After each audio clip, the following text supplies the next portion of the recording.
Eric Newton, and I teach yoga at Greener Postures.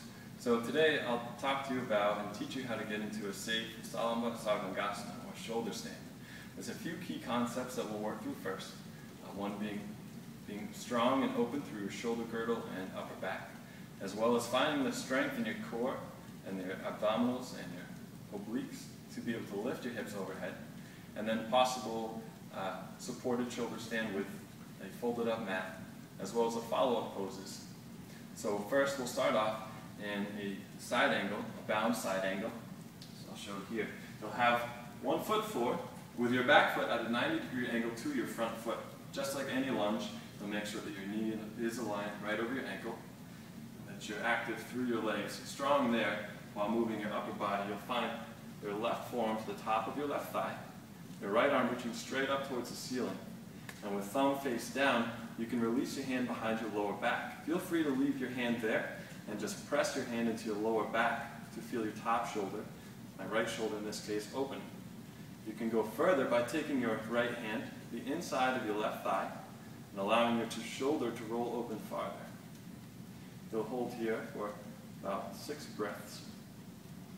And then we'll take this on the other side. I'll demonstrate so you can see this from the back now. You find the same setup. And just remember to stay strong through your core and open through your shoulders. Additionally, to add some core strength here, you can lift your bottom arm off of your thigh and feel your torso supported by your side body. Once you feel comfortable with the openness in your shoulders, we'll also find the strength of being able to hug your legs towards your midline. So you can take an Utkatasana or chair pose with your big toe mounts touching and a slight separation between your heels. Just reach your hips back, draw your legs together. Feel free to take a block between your legs if you prefer. And with palms reaching overhead, hug your biceps by your ears. Tailbone will reach down. You're pressing your palms together with your triceps wrapping in and your biceps wrapping out. And hold for 6 to 8 breaths. Release, and maybe try again. On the second time through, you can leave palms pressing, or take your entire forearms together and try to lift your elbows up towards shoulder height.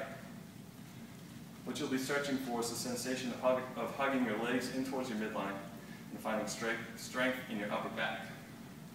Now I'll take this down to the floor for a few other back bends. We'll start off with Shalabhasana, or locust pose. So stomach down.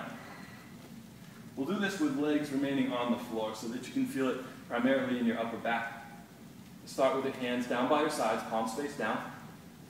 Inner thighs spiraling up towards the ceiling with your tailbone reaching back. From here, as you inhale, reach your sternum forward and then up. And then your arms, if you feel good with that. And you'll hold here for, again, 6 breaths, maybe 8. And release. Another variation that you can feel free to take would be hands interlaced behind your lower back, continuing to feel open through your shoulders again. Palms will be glued together. Palms reaching back through your heels, and inhale as you lift. We'll now take this into some back bends on your back, so bridge pose. For bridge pose, you'll set up your feet approximately hip-width distance with the outside edges of your feet parallel to the outside edges of your mat. The heels will be close enough you'll probably be able to brush them with your fingertips. Take your hands to a 45-degree angle out to the side, palms face up. We'll press down through your hands so that you can puff your chest up towards the ceiling and round your shoulders onto your back with your shoulder blades reaching closer to your spine. From here, take your hands to hold the outside edges of your mat. You can actually get a firm hold here. And then as you breathe in, press down through your feet to lift your hips up towards the ceiling. Your heart will reach for the wall behind you, and your chin can lift off of your chest. Be sure that you can release your glutes so that there's no pinch in your lumbar spine.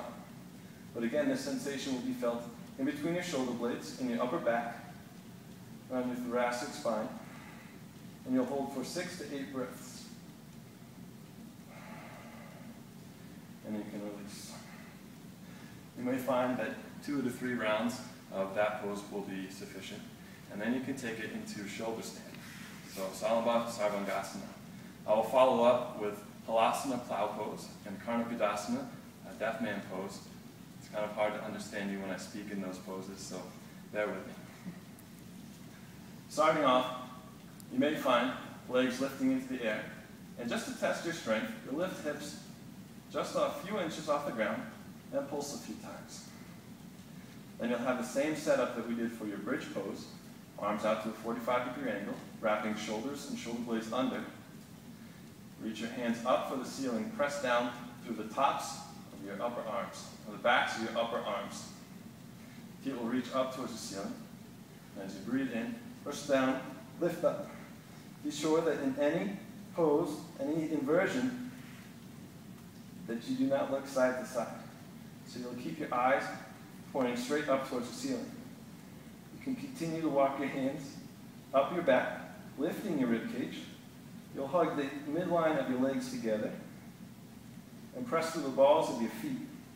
You'll continue to work hips forward and heels back so that your heels will line up right over your hips and your hips will line up right over your shoulders. You can hug elbows in towards each other as you continue to walk your hands up your back.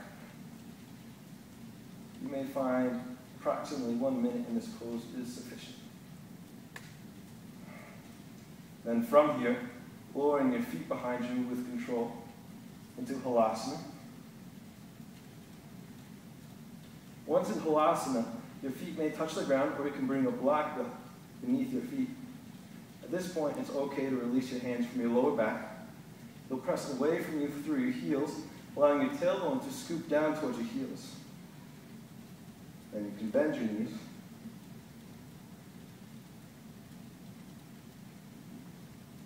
And slowly roll down.